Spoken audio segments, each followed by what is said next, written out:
Sermon 22 of the 36 Lessons of Vivec.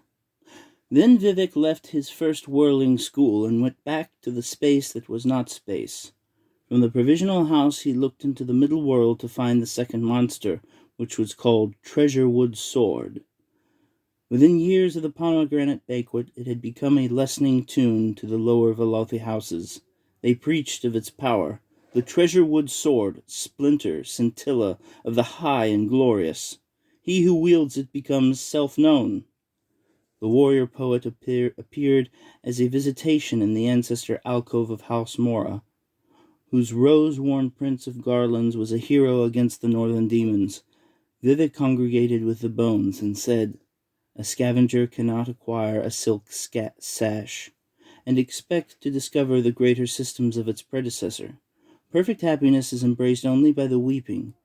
Give me back, and do so freely, what is barren of my marriage, and I will not erase you from the thought realm of God. Your line has a notable enchantress that my sister Ayem is fond of, and from her murky wisdom alone do I condescend to ask." A bone walker emerged from a wall. It had 3 precious stones set in its lower jaw, a magical practice of old. One was opal, the other a color of opal. The bone walker bowed to the prince of the middle air and said, "The Treasurewood sword will not leave our house. Bargains were made with the black hands of Mephala, the greater shade."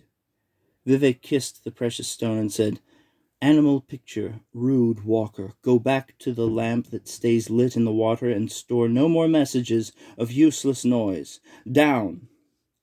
And he kissed the second precious stone and said, "Proud residue soon dispersed, serve no guarantees made in my foreimage, and demand nothing of its underskin.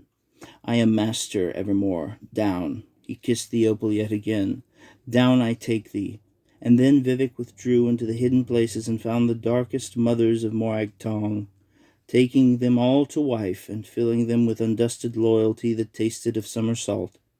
They became the Black Queens, screaming live with 100 murderous sons, 1,000 murderous arms, 100,000 murderous hands, one vast moving event of thrust, kill, laughter in alleys, palaces, workshops, cities, and secret halls. Their movement among the holdings of Rathium were as rippled endings, having between times, with all fates leading to swallowed knives, murder, as moaning, God's holy rape erasure of wet death. The king of assassins presented to Vivek the Treasurewood sword. "My lord," the king of assassins said, "the prince of House Mora is now fond of you as well. I place him in the center corner of Dagon. His eyes I set into a fire prayer for the wicked. His mouth I stuffed with birds." This is the ending of the words Om Sivi.